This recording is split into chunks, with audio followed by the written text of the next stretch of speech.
There, there we go. All right, very good. So, guys, so glad you could make it here. Spend some time of your most precious commodity, which is your time with us. I'm Greg. I have been helping people through the home buying process for 22 years now. That feels like a long time. It it's I don't. You'll notice I didn't say I do mortgages. I do. That's what I do, but that's just what we make. That's our part of the process. Really, I view myself as someone who walks with realtors and builders through the home buying process. You're here because either you're in the industry and you'd like to hear a little bit about what we think is going to happen next year, or you're here because you're a home buyer thinking of moving. And I'll tell you, we're going to get to this. There's a lot of people thinking of moving next year, and the magic number is 5.99. Studies show when rates get to 5.99, a lot of these folks who are in homes that don't quite fit are going to be ready to move and give up their 3% interest rate and move at that point. Tips from the front lines. Our team has over 100 people call us every single month and say, I want to buy a house. I've heard good things about you. And so we're really, if you wanted, there's a lot of things I don't know, but if you wanted to know what's going on currently in Richmond, Virginia, and Central Virginia real estate, I'm probably one of the most qualified people. So we're going to talk a little bit about how we do business on our team and why, because we do business differently. We're going to be starting off with mortgage rates. What's going on with mortgage rates and where are they likely to head?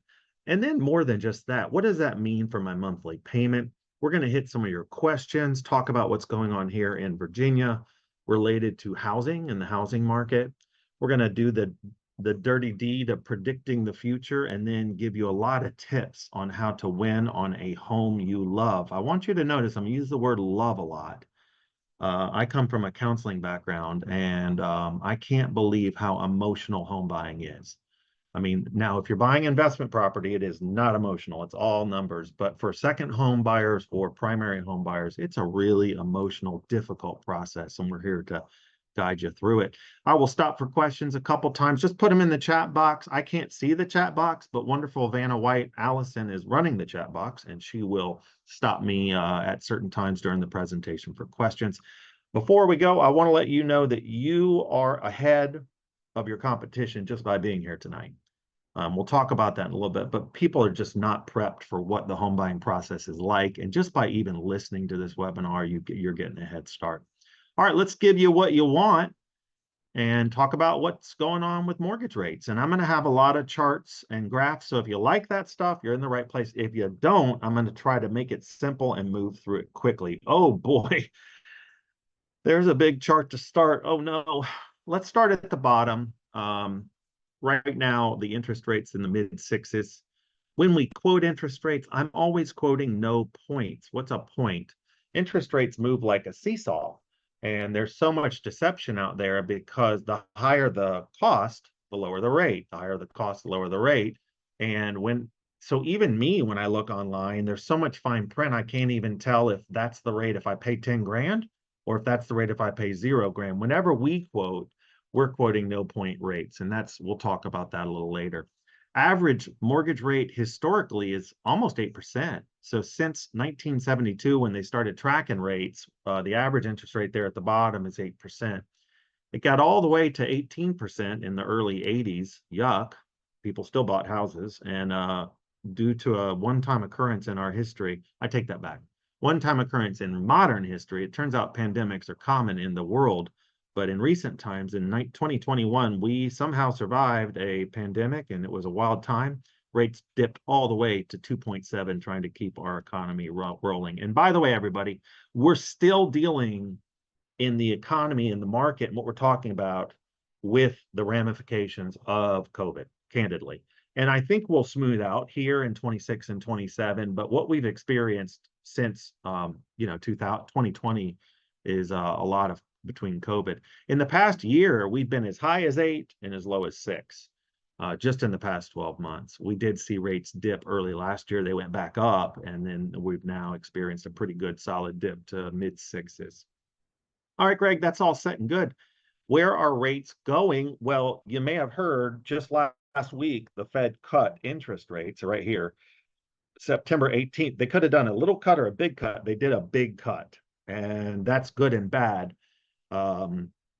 it shows signs of things to come. If you look over at the left right here, the Fed is telling us we're going to see 2 more cuts. We're going to see a cut on November 7th, and we're going to see a cut on December 18th. In fact, down at the bottom in yellow on the November 7th meeting, there's a 47% chance they do another double cut, which is crazy because they just did a double cut. When I say a double cut, usually they move it down by a quarter or 0.25, and they moved it down by 50. They may be moving it down by another 50. So we are just starting the interest rate decrease cycle right now. And believe it or not, you can look online and see predictions of how likely the cuts are in the future. So the Fed does not want, the Feds who sets interest rates for our country, they do not want to spook the market. They're always telling things in the future. All right, where are we going next year? So these squiggly black lines is a 30-year fixed mortgage rate, what most people get. And by the way, in the world, most countries don't have 30-year rates. So we're lucky that one of the reasons our housing is so healthy in our country is because we have that unique product. The red lines and blue lines over on the side is what the Mortgage Banker Association, Fannie Mae's, Wells Fargo Economist, and Moody's are predicting. And I don't think there's much dispute here that rates continue to go down. They started to go down in the fourth quarter, and they are going to go down through next year. I mean, that's 4 experts all saying we're going to keep falling from here. And once the Fed starts a rate cycle cut, it usually just starts a consistent increase. Down at the bottom, you're going to see we're headed between 5.5 or even lower by the end of next year. So we're getting ready to heat up, and that's going to cause a lot of challenges for home buyers next year. And we're going to talk about that too. I mean, it's good news, but like a lot of things in life, there's a corollary negative to it as well. Now, by the way, there's certain mortgages I want to point out at this point that you can already get in the 5s. VA, FHA, and USDA loans are always lower than regular loans. And so when I'm saying 5.5 to 5, I'm talking about conventional, traditional Fannie Freddie 30-year mortgages. Now, I don't know if you know this, but the Fed tells us where they're going. So if you look on the left, that slide, they're literally telling the market all the way to the end of 2027 where they're going to vote. So when they dropped rates last week, rates actually have gotten kind of worse. We know what they're going to do. And as you see in 2024, they're dropping 100 bips or 1%. Bips is a fancy word for percent. That's 1%. From 5.25 to about 4.25. And you can see every blue dot is a Fed member. Look what they're going to do next year. It's predicted they're going to drop a whole nother 1%. So the Fed funds rate is going to go from 5.25 to 4.25 to 3.25 in a short 12 to 16 month period. And what happens when money gets cheap? We know, we've seen it in the past, and we'll be talking about that today. But this is a great slide. This isn't Greg like guessing. This isn't the Cowart team wondering. I mean, the facts are here. There's really not much other than something outlier facts, events coming up. We kind of know what's going to happen. This is the 10-year Treasury. Mortgage rates follow that. We're going to see government loans at the end of next year in the high 4s, and we're going to see conventional loans in the low 5s is the predictor at this point. And by the way, where does it go after that? This is a cool slide. This is the worst case and best case projections going forward.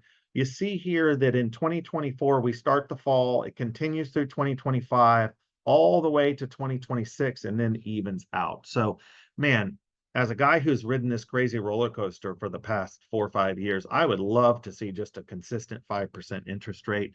No, audience, we will not see 2s or 3s again. We've never seen it before. It was a one-time occurrence trying to keep our economy from sinking. 5% is very low. Remember, the average interest rate historically is 7.8% in our country. Let's see here. I've got 1 or 2 more slides, and then I got some questions because I'm running out of gas. All right, Greg, what does this all really mean for my monthly payment? And mixed news here. I think people overestimate how much interest rates change their payment. On a $300,000 loan, if your rate goes down by 0.5%, so let's say from 6.5 to 6, 0.5%, your payment goes down by $100. All right, well, $100. Is that a big deal? There's no answer to that question. It all depends upon you and whether you think it's $100 a big deal. So if your rate went down 1% on a $300,000 mortgage, your payment will go down $200. On a $500,000 mortgage, you know, the bigger the mortgage, the more important rate matters. You're looking at your payment going down about $320 if rates fall by 1%. And for those of you wondering about refinancing, we're giving a lot of refi counseling to kind of wait for the moment.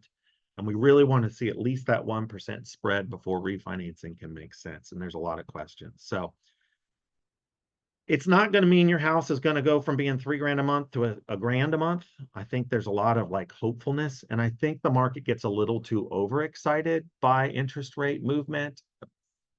But I think you need to know that because it affects the psychology of the home buyer. Down at the bottom, I have one of my favorite tips. Every $10,000 on your mortgage is $60 a month. So every $100,000 is going to be about $600 per month. So just keep that straight. So remember rule of 6, every 10,000 is $60 a month. Every 100,000 is $600 per month. One last slide and I'll take some questions if you got them.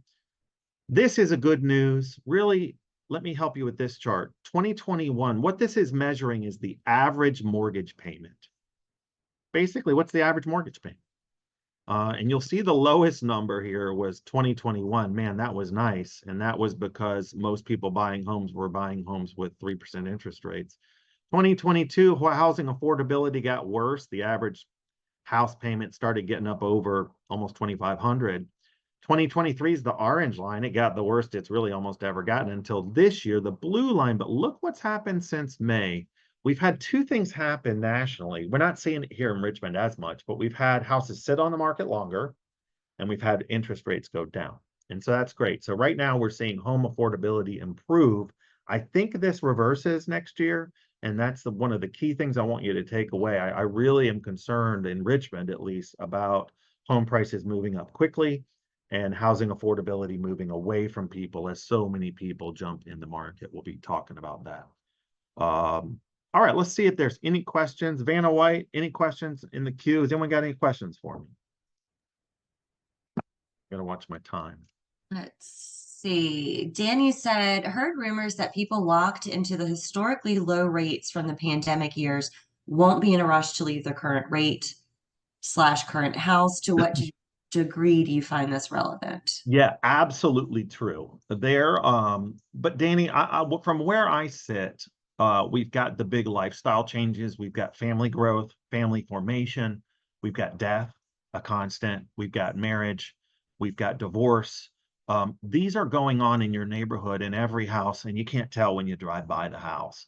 So I do think there are people such as myself, I'm in my 50s, and I don't think I'm going to move, and I've got a great low interest rate. I'm not moving. The problem has been for the past 2 years, I have a guy right now who has turned his over the garage room into 3 rooms for his 3 kids because his kids can't fit in his house. I'm seeing divorced people stay in a home together just because they can't afford to move. So what we're seeing is a lot of people who are thinking about it. And let's say there's 100 home buyers locked in at 3%. And this is just pure speculation. I would probably tell you there's probably 30 out of the 100 who want to move for lifestyle reasons and are waiting to move, waiting for lower interest rates. So I think the answer is both yes and no. Any other questions, Allison? That's a great question. And I think that's what's confusing is no one's moving really right now. That's not quite true, but I mean, we're doing well and we're still helping. I mean, this month we're helping 30 families buy a home, but proportionally home sales are as low this past year as they've been since 2008. And I think these lower rates are going to change the game quickly. Anything else, Allison? Nope, you're good. No more questions in the chat. All right. So guys, when you do what I do for a living, in fact, I was talking to a client, I'm calling a client after this meeting. A house came on the market today. They're in love with it. It's very unique. They want to write an offer tomorrow.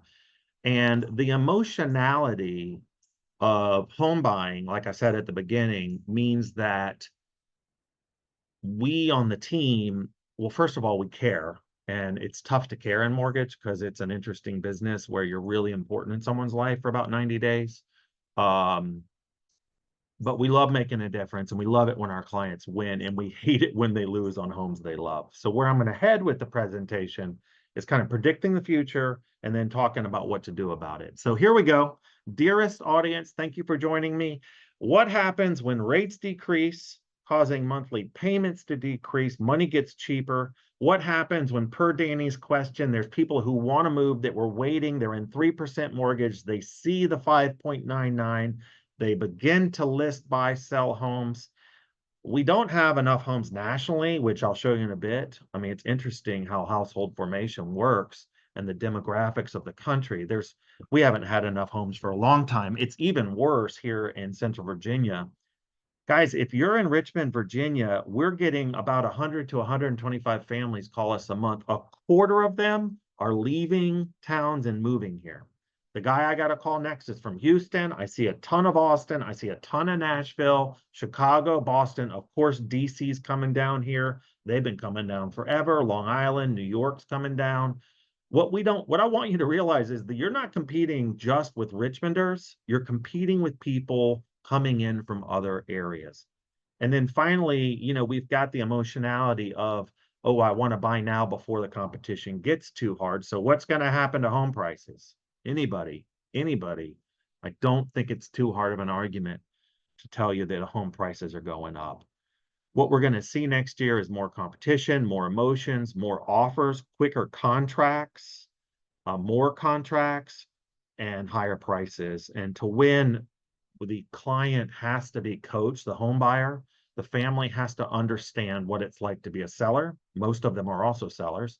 And that you only sell your house once, and you want the best deal all the way around. You want all the boxes checked. And we really work hard. We'll talk about this to explain that to people up front so they write great offers along with their realtors. Your realtors are telling you this, hopefully. We're telling it as well, and in conjunction, we get great results. So next year, I think we're going to see more musical chairs as people start to move. That's good. If you've been thinking of moving, but you don't like what's out there, I think that changes next year. The challenge is going to be, I think the house sells real quick with a lot of competition, especially the sexy houses. We do think that cheaper money will cause people to spend more, which is logical. We've seen that in the past. More competition. And in the blue, what's the solution? Get started, get a plan, be ready, hire a great realtor. Realtor numbers are fascinating. There's 6,000 in our country. In our town, that's gone down significantly. And for full-time agents, there's very few. And then full-time agents that also do a lot of homes or have a good history of selling homes, it's even fewer. So just because someone's a lender doesn't mean they're experienced. And just because someone's a realtor doesn't mean they're experienced. Hire a great team for you. Outwork your competition up front, know your options, know the market, get prepared, and you're going to be fine next year. We're knocking it out of the park. Our folks are winning left and right, but they aren't. It's people like you who are coming to these webinars and getting this information early.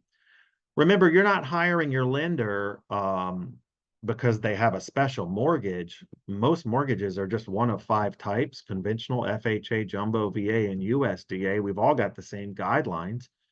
Most lenders, they send you a link to their application, or it's a call center. You type your information in, you upload some documents, and they say, congrats, you qualify for $750.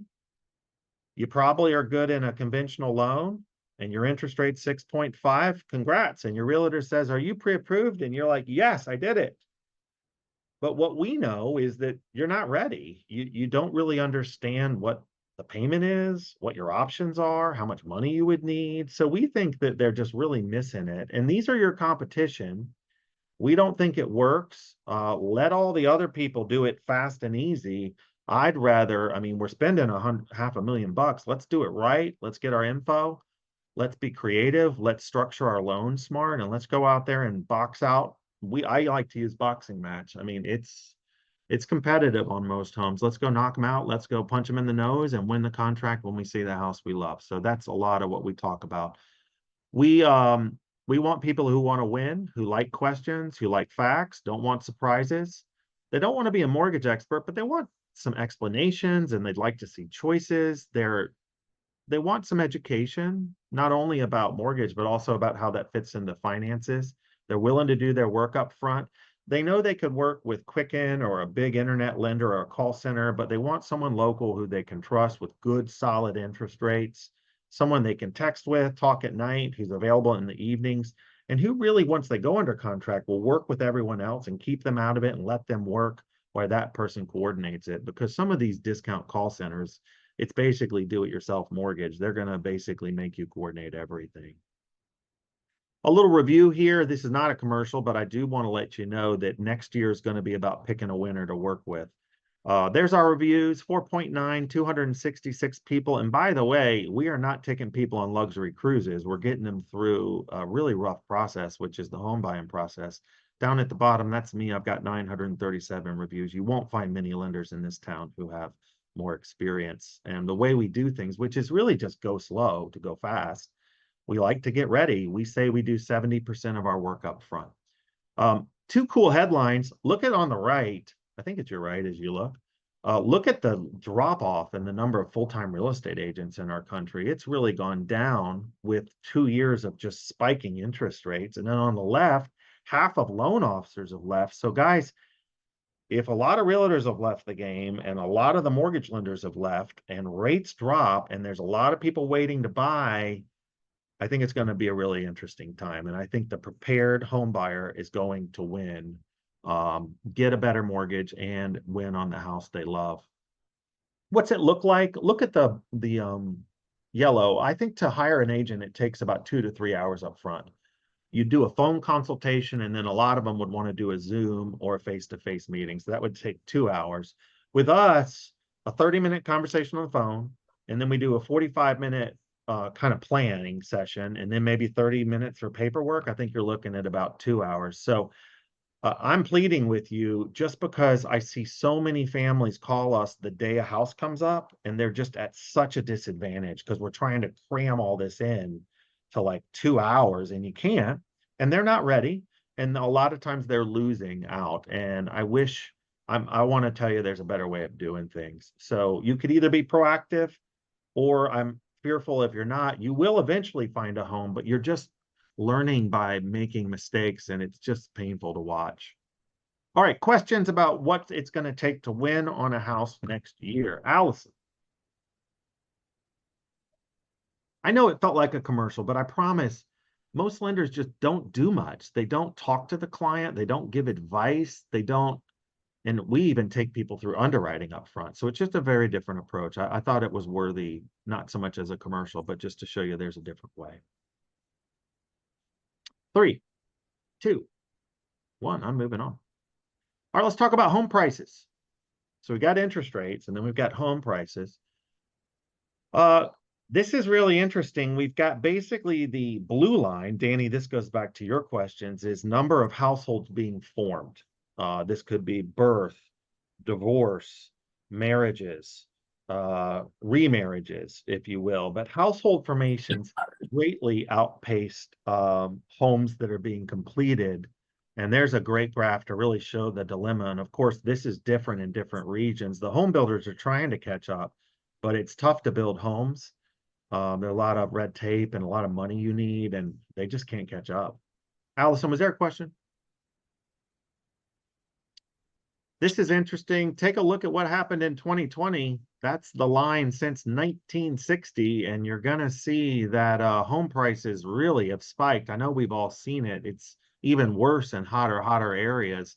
Now, the city's got a little too hot in the past 5 years. They've cooled down, but towns like Chattanooga, Birmingham, Richmond, Columbia, South Carolina, Charleston, these southern towns where everyone's migrating to are just seeing a tremendous increase in home prices. It's not going to stop. Remember, folks, the average appreciation on a home in the United States is 5%. I'll say that again. Average nationally, 5% since 1942. And there's the chart from Case-Shiller. This blows people's mind. I think it's one of my favorite charts. There's only 6 in our history that home values have gone down. 6. 5 of them were in the 2008 housing crisis, which was a mess. We were doing mortgages we shouldn't have been doing, and people said, okay, I'll buy houses I can't afford. And it was just a house of cards just collapsed. But other than '08, which we're not going to see again, um, a home's a really consistent investment, typically increasing your home value by about 5%. And, in recent years, we've seen double digits here in Richmond. Here's Richmond, 4%, 4%, 6%, 4%. And then, of course, in 2020, we saw 10%, 12%, a lot higher than that in certain neighborhoods. But even this year, we're seeing a 5% increase in home prices, which is bizarre. Greg, I thought you said home sales were down. They are. Well, wouldn't that cause prices to go down? You would think so, but there's so few homes on the market that when they come on, there's enough people that want to buy that it's still spiking prices. So nationally, we're up 5 to 6%, and we're not seeing home prices decreasing. You can feel confident if you buy a home next year, even in a rising price environment, that it's going to continue as rates stabilize. We just talked about a lot of this slide. I'll move on, but there's a lot of geographic reasons where home prices should continue up in Richmond. Our geography, the movement south of American population centers. And remember, if you see someone talking about what's going on in San Francisco, that might as well be Taiwan, because it just doesn't impact our local market. Talk to your local realtor, your local experienced lender about what they're seeing to get good information. All right, let's put a couple things together. If rates drop 1% and home prices on the average mortgage go down, we already did this math, by $250. This idea of waiting to buy until rates are at 5% starts to work against you. And here's why. If homes go up 5% a year, and the average home is $489 in our town, and that is the average in Richmond, Virginia currently, homes are going up $25,000 in value per year. And I just showed you with these two slides, this is not a one-time occurrence. It's just what homes do, just like milk or gas. And so the idea of waiting is not what we want to do in terms of just the facts and the numbers. I write at the bottom right, don't step up or over dollars to chase pennies. Yes, if you wait and rates drop, you could save $250 a month, but what you're buying just went up $25,000 a year, which means it got more expensive. Divided by 12, 25,000 is about $2,000 a month. So yes, if you wait, you would save $250 a month when rates go down by 1%, but you're losing $2,000 a month based upon just even 5% appreciation. So don't wait to buy real estate and wait. Don't try to time the market. And if you're here, the realtors, all the realtors, thank you for being here. We call it marry the house, date the rate. You can refinance these mortgages. A lot of fine print there too. All right, questions as I take a drink of water. Allison, David, someone asked me a question, so I know you're out there because I'm actually talking blind. We are good right now. All right, we're going to keep moving then. Oh boy. Hopefully this has been helpful as far as hearing things in the media and looking at facts, looking at charts, looking at history, and looking at predictions that are based upon real data. And unfortunately, when you get myths and you get misinformation, you get emotions. So let's help you here. Remember, one of the things you might hear is rates are so high. Not true. We already talked about it. The average interest rate is 7.8. Currently, we're at 6.5 heading down. Well, Greg, I'm going to wait till we get to 3%. It's not going to happen. That was a pandemic event, and we won't see that again. And by the way, remember, the average credit card interest rate is 20 to 22%. So we also are seeing a lot of families who have a lot of money in their homes. There's more money in American home equity than there is in 401ks. So there's more money trapped in people's home than there is in all of American retirement investment accounts, which is just a staggering statistic. And so we are seeing a lot of families choose to take some of their equity out and pay off debt, which is okay to do. We don't like it when people do it over and over again, but it's okay to do. I want to wait until rates come down to buy. That's a myth. The fact is you don't know when they're going to come down or how far they're going to go. We already had the pandemic. You only live once. Live in a home you love. And unfortunately, as money gets cheaper, prices go up. And there's also more competition. We've talked about this. Home prices are high. Yes, they have increased every year since 1942, except 6 years. We saw that chart, and they'll continue to increase. In fact, they'll get higher if you wait. Um, this is normal. It's not the end of the world. We don't like it that income isn't keeping up with inflation, unfortunately, and that's not good. But waiting will only exacerbate what we're seeing. This is a good one. Hey, I'm Greg. I'm trying to buy my first house. Competition's too high. Oh boy, this is somewhat true. However, every month we help first-time homebuyers win. My answer here would be give us a call. Let's do the numbers. You may actually be in better shape than you think. There's 100% financing out there. There are 10,000 home sales so far this year. I mean, people are winning. And I just think it goes back to what I talked about earlier, that educated, informed, hardworking clients who are doing the work up front are winning. If you're a first-time home buyer, it is very competitive. I'm not going to argue, and you do need some money. But get with a great agent who's not going to tell you what you want to hear, but tell you what you need to hear. And get with a great lender such as ourselves who's going to spend the time with you up front. I mean, it really takes a lot of time to educate. And of course, time's money. I mean, my employees are spending a lot of times counseling, but it works and we believe in doing it. And we're going to keep doing it. We're going to let the other places go to the internet and let them make this so quick, but the families just aren't ready. And I don't even think they're getting mortgages that are truly the right mortgage for their situation. If you're a first-time home buyer, you may have to buy a home that's not quite HGTV ready. You may have to buy a home slightly outside of a metro area, and you should, because you need to get on this train because it's leaving the station and only getting more expensive.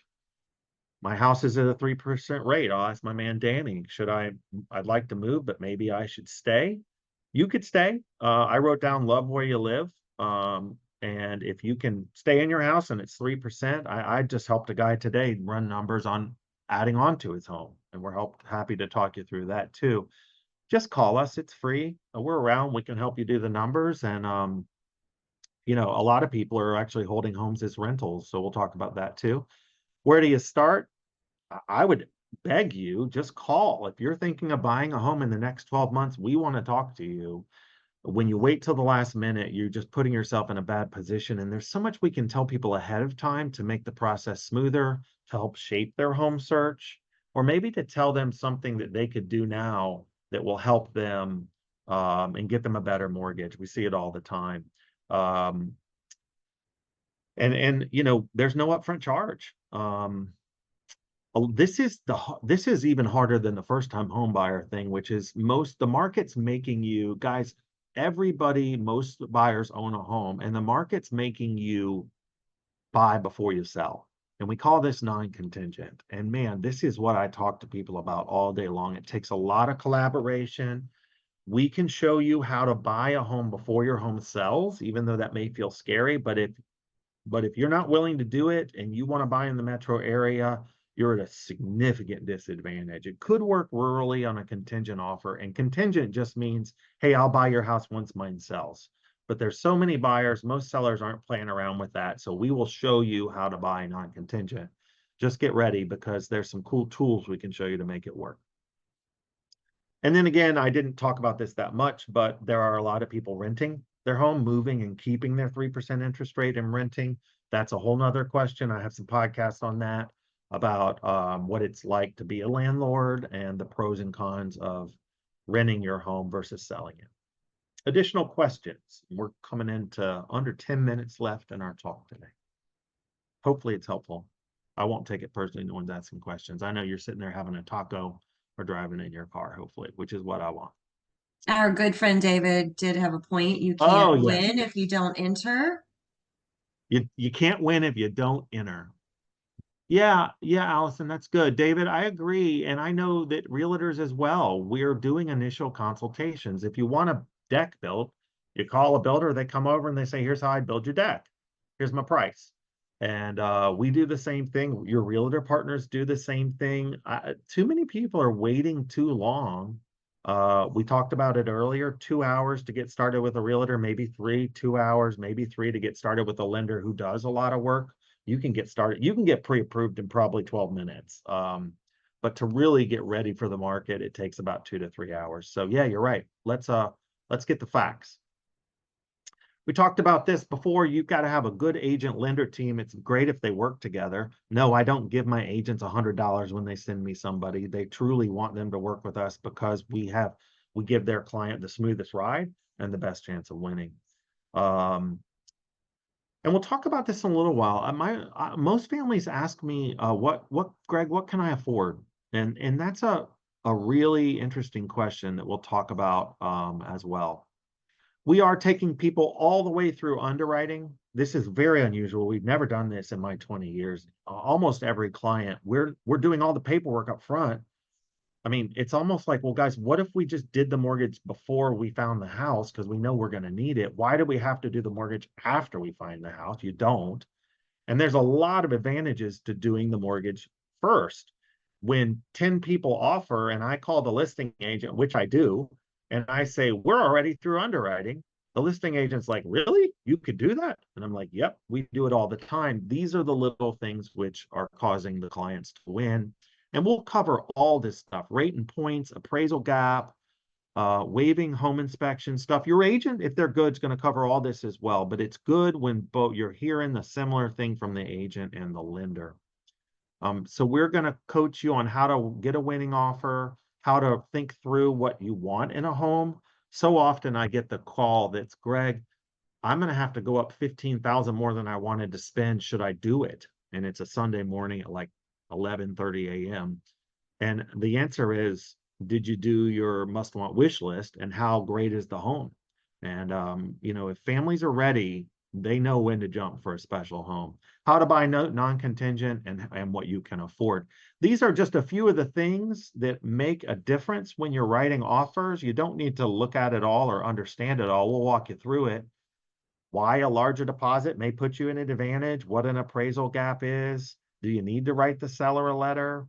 What is an underwriting commitment and why does it matter? We'll talk you through it. Here's my favorite form. Your realtor is probably going to make you do it, but it will make you do it if they don't, which is a must-have, want to have, and boy, I wish the house would have list. And just thinking through what you want in a home and what you're willing to sacrifice will really help you when the right home comes up.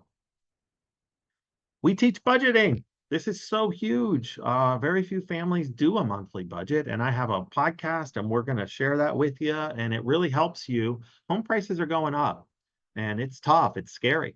Can you afford to move? And we'll help you. I can't tell you if you can afford to move, but I will show you the tools, and you can think through it. So when I tell you, I know you wanted a $2,700 payment, but this house is $2,995. Are you okay? I want you to know ahead of time, I can do it. I know what that feels like. I've done my numbers. I've even lived at 3,000 for a couple months. Greg, yeah, this home's special. Let's roll. And the buyer who hesitates right at that moment is losing consistently. So doing this work ahead, such as personal budgeting, really helps. Here's some of our webinars. There's a budget webinar coming up on October 29th. My teammate Matt's teaching it. Jesse's teaching for our realtor partners, debunking the virtual assistant myths. We have 5 Filipinos who are wonderful. They work on our team, and we would love to talk to realtors about how that's a great way to help your clients and offer value without having to spend a ton. And if you go to our website here on the right, you can always see our upcoming events. We teach 3 courses every quarter. We teach this one, how to buy a house. We teach Budget Like a Boss, which is how to do a personal budget. And we teach one called The Game of Money, which is just the basics of when you save money, what do you pay off first? Do you put it in your bank first? Do you pay off a credit card first? And that kind of stuff. So all of this is also available. We've got a podcast called Straight Talk, which is really what people want. Just give it to me straight. And we talk about a lot of great stuff there. This podcast is available on Spotify or Apple, and you can just type that in, Straight Talk, Wealth and Real Estate, and it'll come up, and I can hang out with you in your car, and we try to have fun and make it fun. It's a lot of me and Jesse. All right, Greg, I'm thinking about buying a home next 10 months. I didn't think I'd want to talk to anybody. I'm really busy. How long does it take? It takes about 20-30 minutes. Just call us at that number and tell us which of our loan officers you're wanting to talk with, or they'll match you with somebody, and then we'll get you a plan. It's easy.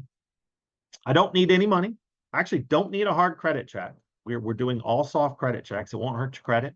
And I don't even need you to upload documents. We want to make it easy because like David said, you can't win if you're not in the game. And we just want to start these conversations.